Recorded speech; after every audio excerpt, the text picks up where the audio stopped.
Fanefanyasa mafy moatran'jare daholo za. Fa ny fahasoavan'Andriamanitra no niarany asa tamina. Ka na za, na zareo, dia arak'izany fitoroana. Madagascar lies off the southeastern coast of Africa with a population of 29 million people spread out across 18 language groups. 85% of the population identify as Christian.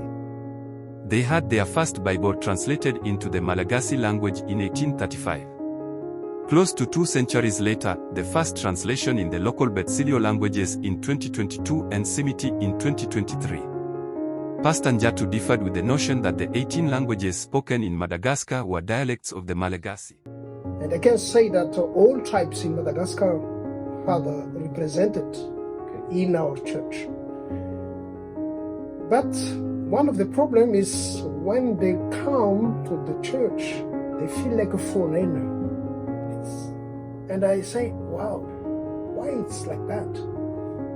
And I remember that we use common Malagasy. So I say, why not translate the portion of the Bible in their language and let's see the result. And when we started to translate it every Sunday, they said, wow, we are at home. A team of 115 Sihanaka speakers volunteered to the work, each committing at least 2 hours a day. They organized into small groups and divided the work amongst themselves. A SIL, funded by global partnerships, would come into the picture later on, offering technical assistance through our team members. Olivia led a team of SIL consultants in helping to guide the translation while at the same time building a team of Malagasy people who could be part of the work.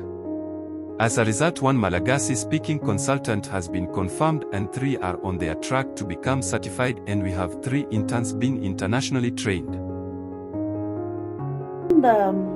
At the church, doing Bible translation in this new way of doing Bible translation, not the traditional way that we are used to,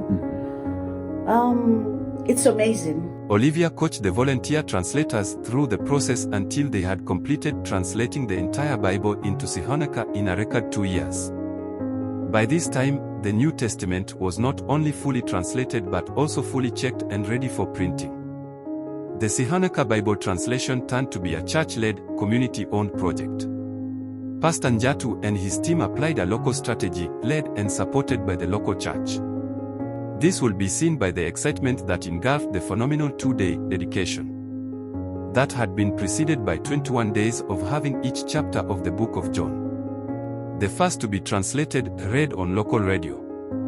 It was followed by 4 days of door-to-door evangelism. Saturday, July 13, 2024, streets in Ambatrandazaka were filled with people of all ages and coming in from the 4 corners of the town singing and dancing and announcing their love letter from God had arrived. The 4 kilometers walk culminated in the first dedication that will see the local authorities who had graced the occasion gifted with a Bible. SIL senior leadership had come to witness the momentous event. The first day of dedication would culminate in an evening of a 2-hour dramatization of the whole Bible. Then there was Sunday, July 14th. The event brought together all local denominations. Locals would tell us this was the first time that happened. The stadium was full to capacity. Even non-Sihanaka speakers had come to witness the dedication. SIL executive director shared God's word with the congregation. This is a special day among the Sihanaka people.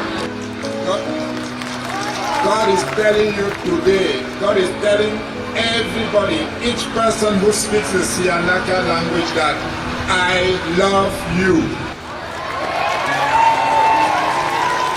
And this is the love letter that God is sending to each of the speakers of the Sihanaka language. Matt Green, on behalf of every nation, every tribe, would also share some exhortation with the excited congregation. Challenge you to pray these verses before you read Psalms 119, 18, and 34, and James 4:8. 4 takeaways from these verses. The first one is to open. May your eyes be open to what God is saying to you. Insight. May He give you wisdom as you read His Word. Obey. May you do what you learn. And 4th is intimacy. May you come one step closer to Jesus every day. The climax of the joyous event was the distribution of the Bible first to the local denominational leaders, and then to the congregants. Then there was more singing and dancing. The Bible had finally come to the about 900,000 Sihanaka speakers.